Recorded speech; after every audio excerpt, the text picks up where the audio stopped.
Hi, CJ. This is your great-grandpa. You know, I came from Italy when I was 13 years old, 1927. And here I am today, 72 years later. So I hope you remember all this. I went to work 3 weeks after I came to the United States in a grocery store. And I was going to school during the day. I went to first, second, third, and fourth grade in 5 weeks. Now, can you do that? Oh my God. It's been a long, long time, CJ. Long, long time. Grandmama and I have been married 63 years plus. And we had 3 nice children. Donald, Teresa, and Jerry. Today I am in California near you, in Jerry's home. Well, this could be a long, long story, but just don't forget just what I have just said. It's been a long time ago. I don't know what else to say. What about who came over onto, how did you come to the United States? My dad came here in 1920, and he left me in Italy in charge of my family when I was 6 years old. He said, you take care of the baby brother, which was my brother Phil. Now he's dead. He passed away. And my dad left the last of January when my brother was only 4 weeks old. And when my dad came to the United States, he got his citizen paper, which made us a citizen, and he sent for us. So my mother and my 2 brothers and myself, we left Italy March the 2nd, 1927. We arrived in New York March 11th, 1927. And in Pensgrove, where I am living now, March the 12th. It was a long time ago. And where was your mother? My mother, she came with us. Oh, and she came, Yeah, okay. She came with us. So yes. you were 6 years old and your brother was 4 weeks old? When my father left. When your father left. Right. To get citizenship? Yeah, to came to the United States. This after World War I. Now how did he come to the United States from Italy? Well, by himself. He was really a go-getter, you know. This was his 4th trip to the United States. The first time my father came to the United States, he was 15 years old by himself. And he went back, came back again. He made 4 trips. He served the Army for 7 years, 3 years in the Army and 4 years in the war. So when he served them 7 years, he said, I had enough of this, I'm going to the United States. He said, I'm leaving Italy altogether. And he left. And incidentally, my father's family was a big, big family. My grandfather and my grandmother had 17, 18 kids. 12 boys and 5 or 6 girls, I don't remember. It was a big, big family. So, of course, there's nobody left now. I think I'm the oldest member of the Fiora in our clan. Left right now. Of course, we are not long going to be here, but then right now I can. So your dad came back, then you all went to New York. Yeah. And then you He sent for us. Oh, he sent for He sent. He was still in the United States. He came to New York at Manhattan Island. And then not what they call the other one, the other island. Paris Island. Paris Island, not there. This was first class. People gets off of Manhattan Island. The other one, I forgot really the name of it right now. Paris Island. Yeah. Okay, my wife said Paris Island, so let's go with that. That's in New York. Yeah. Paris Island? Yeah. So from there, we took a train that night. We came to New Jersey, and that's where we made our home. And the only thing I knew was count to 1, 2, 3, and 4 in English. I could say yes and no, and a couple more things which I will not say. So how did you learn to speak English? Well, learning how to speak English was a little problem because I had to go to school. I always had an interpreter to help me out. But he did go to school. Another thing, boy, I work in a grocery store at nights after school. And this man named John Noken, he was a big help to me. He used to tell me, this is the way you do it, this is what you say, this is what you know. He taught me a lot. Actually, he taught me more than a teacher. And he paid me. He gave me a big week's pay, $1.50 a week. And how old were you at the time? 13, going on 14. 13. Yeah. Okay. Believe it or not. So do you have any memories of when you lived in Italy when you were a boy? Yes, I remember my hometown and my neighbors, some of the people. Of course, all them people I know, they all gone. Your grandfather. Well, my grandfather, naturally. My He grandfather, took you his out. name was Dominic. Oh, your grandpa? Oh, yes. He named me after my grandfather. And he used to take me in town, because we live in the country, in the farmland. He used to take me in town every Sunday. Come on, he used to say to me, come on, Domenico, let's go to church. We used to go to church. And believe it or not, the first glass of wine I ever had, I was 3 years old. Oh, yeah. Yes, we used to go to the wine cellar with him because he had hundreds and hundreds of gallons of wine made. Good wine, homemade. And he used to test it out, see which one was the best. And he said, take a little sip. I take it, he said, how do you like it? I said, good, Grandpa. Well, that's what we're going to have for supper tonight. Just like that. And CJ likes wine too. yeah. And incidentally, my grandpa was born in 1847. He died in 1945. He was 98 years old. Little guy, but he was very good to me. Yeah. Every place I used to go, he said, that's my grandson. That's my grandson. I was one of the oldest of the grandson on the Fiore side of the family. So have you been back to visit Italy? I was back in 1991. 90 or 91 with Jerry and Liz, my wife and I.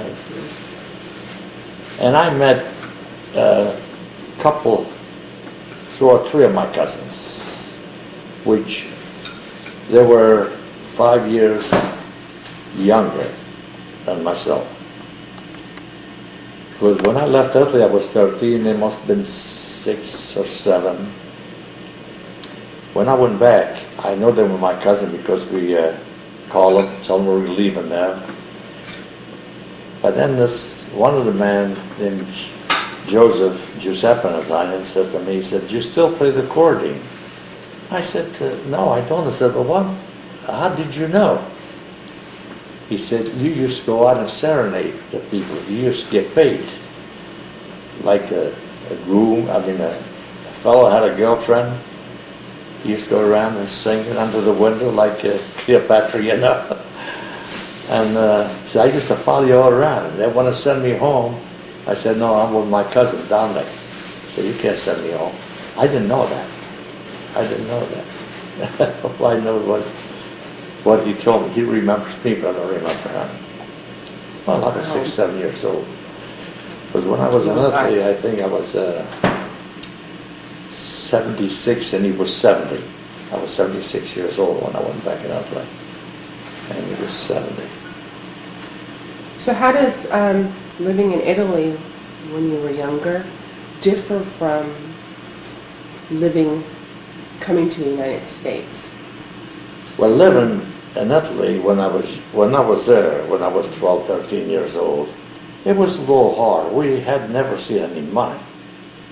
Very seldom.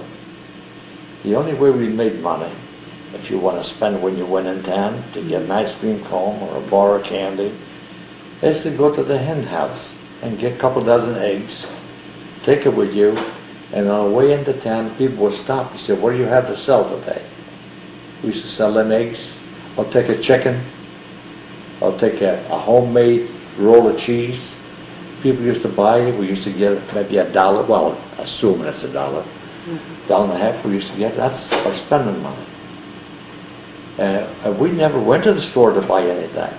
Everything was from scratch. You raise your own food. Wheat, corn, beans, flour, all that. The only thing we used to buy, if we had the money, which was very scarce to get, it was salt, cigarettes, sugar, and coffee. They were the hardest thing to get. You couldn't even buy a black market. That's how hard it was, believe it or not. And but the rest of the stuff was all self-made. People made their own clothes. Did your mom make your clothes? Oh, they had what do you call it? Dressmaker. Huh? They had a dressmaker. Yeah, but not only a dressmaker. Tail. When you're a weaver, you know, when you weave the material. weave the material, you know, used to make their own cotton and everything. Believe it or They not. made their own bedspreads and sheets and stuff. So when I came to the United States, it wasn't like that. For me to have a pair of shoes in Italy, I had to go to the shoemaker, take the old shoes off, measure my feet. They used to make in 3 or 4 days, pair of shoes, pair of pants, coat, Yeah, a sweater, shirt, everything was made. You didn't buy it already made. Of course, when we came to the United States, the same day we arrived at home in Delaware, my father took us to a store, bought us a new jacket, new shirt. I said, oh my God, it's already made, you know? But that's different. April, when we went back 7, 8 years ago, whatever, 1990, they're the same as it is here, if not better. Believe it or not better. Let me tell you, it's something else right now. Everybody has 2 or 3 story building, no basement. The bottom, the first floor is their garage, stock room. The second floor would be their kitchen, dining room, living room. The third floor would be their bedroom. And every floor had a 35-inch TV. And they had a cordial bar on a corner, or all kinds of liqueur, every floor. All the floors out of marble, a table out of marble, not plywood like we do here, or panel, the walls, marble. Over there, marble, just like here, when you go to the store, you get a piece of plywood, believe it or not. Today, much, much, much different. When I came here to the United States in 1927, I do not remember any of my neighbors or members of the family own a car. The only cars they had was a horse. And a horse was just like a Cadillac here. Most of the poor people had donkeys and mules. And did you have carriages? Carriages. Okay. And you rode it. You rode the horse, you rode the donkey, you know, and pulled the carriage, you know. But they always had a special horse just for dress up, like you would go out with a Cadillac now, see? But now, when I went back 7, 8 years ago, they all had a couple of cars. Yeah. Tractors. Everything. Freezers. All kinds of equipment for the farm. Machine. They don't even work anymore. But they still, you know, they still raise their own food. They still do that. Make olive oil. Olive oil, wine, wheat for bread. Oh man, they have their own ovens. You know, they bake 2 or 3 times a week sometimes. Make round loaves of bread. It's really good, really good. Now they're bread makers. Yeah. Oh, they're man. Let me tell you. And see over there, they always had food they made from scratch. Everything was from scratch. Nothing was bought. Like the bread, the flour, they grind their own flour. They took the corn, and they made olives. They used to pick the olives, make their oil. Let me tell you what happened one time. I was only 10 years old. We were threshing wheat in the month of August. But all the labor that we had to thresh this wheat, they never got paid because they used to help one another. Neighborly, you know, everybody got together and worked. Okay? The woman would be in the house to do the cooking for the people. They could not make 3 meals they a day. could not make spaghettis that didn't have flour. What did they do? They threshed the wheat They gave me a whole bag of wheat. They put it on a donkey. I went to the mill to grind the wheat all the same day. Came back with the same wheat. They sifted, they put some eggs, whatever they did, they made homemade spaghettis and fed them people. Yeah, honest to God. And let me tell you something else. As poor as they were and all that, But they always had separate dish for every kind of food that you ate. they never ate out of one. They never put mashed potatoes with your meat, fried potatoes with this. They always had a separate dish. You had 7 different variety of food. You had 7 dishes. Just like at restaurants here now, they Yeah, do that. believe it or not, they They ever do that. yeah. And the salad is always last. Yeah. That's right. But because in that's Italy, not just your food. in Italy, yes, always last. Now, why I've never understood. Well, why you do see, your salad has a little vinegar, and it kind of cleans everything up. Of course, you eat, it's got a little fat in it, whatever you eat, oil, you know, or some But stock. don't forget now, they always start with soup. See, over here, if you had soup, they don't give you salad first, you know.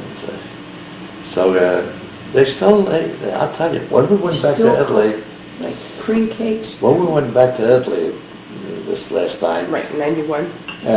Jerry and I and my wife and Liz, we called my cousin 65 miles away, like from here to Los Angeles. We said, Maria, we're a certain city. We're going to be done in about an hour and a half. You going to be around? She said, yes. She was really surprised we were in Italy. In 1 hour and a half, when we got there, they had a long table, Yeah, beautiful. was covered up. Dishes set. She had everything made. Chicken cooked, whatever you want, homemade pasta, all kinds, cream puffs, eclairs for dessert, coffee. You'd be surprised as to my wife could tell you Cream this. cake. Cream cake, everything. An hour and a half she prepared the whole thing, believe it or not. She had the table all set and the food, you know, ready. And we sat down and started eating one thing after another. Ask Liz's mother, they could tell you. Yeah. Liz, she was there too. Liz's mother was there, and her aunt, Sue, Sue. Yeah. Aunt Sue. they were there. I tell you, I was amazed when I seen them. When I seen that, when they had rabbit, chicken, and everything. They Oh, my raised their own goodness. rabbits. I don't mean wild rabbits. They were raising their own rabbits. They sent them out. They freeze them. They got freezers. They got a washing machine now. They got everything. VCR. I had a cousin had a great big barn. He used to have a dairy farm in Italy. I didn't see him. That's what this other cousin told me. He had about 80, 90 cows. Some kind of a disease came around. A couple of cows got infected, you know. He sold the whole thing. Now he had this big barn. What am I going to do? He started raising rabbits. And this barn was full of rabbits. I mean, full of them. I said to Joseph in English, I said, how many rabbits does he have? He said about 35, 40,000. Oh my gosh. But every day, Ship them out. he would sell 50, 60, 70, and 100. And even at $1 a piece, you're making $100 a day. See? And believe it or not, now he's at 35, 40,000. He's living like a king. Because the rabbits multiplies. And They got bathrooms in their houses now. so, and I'm talking about good, nice bathrooms. You ought to see their bathrooms. Well, let me tell you. I was shocked. I really was. I expected to find a little farmhouse and hardwood floors, beautiful doors, and a kitchen, modern kitchen. Better. If they come to my I'm going to tell you house, something. if they come to my house, I feel like my house is a shack compared to what they got. This man But they named- all did it themselves. They bricklayers and all wood, bricks and marble, you know, stones. No wood. The doors are naturally out of wood, you know. All stuff the like that. mahogany doors, like hardwood floors, beautiful. I was, and marble floors. I was like, I thought they were so poor. No, they were at the beginning, like when my people came This happened in too. the last 35, 40 Yeah, years, really. But now, we went to the other place, the other cousin, they had modern, everything modern. Even the garage, your car down in the basement, went down in the basement. A guy had all kind of VCR. He was working in Rome. Yeah, a room big as this. VCRs and all kinds of computers and everything. I said, my God, these cameras like this, everything. They don't need no. They were looking down at us, really. You know, yeah, their home is really beautiful. Now, one of my cousins, this Joseph's brother, his name is Dominic, he has a little dairy farm. Has about 10, 12 cows. He pasteurizes his own milk. You ought to see the room and the barn. Not the barn, but the stable where he keeps the cows. This was in 91. Yeah. Okay. That barn, where the cows were living, has been in some of the houses you got in the United States. Honest to God. They save everything. They have fireplace, a lot of fireplaces there. And that's how that woman only had a 3-burner stove, and a little gas stove in the back, but they have the fireplace. They put the hangers on it, they cook in that fireplace. You know, they put these tripods, and they cook there, different things on there, and they dry their clothes, but now they got dryers. The other one, this one here is still on the farmland.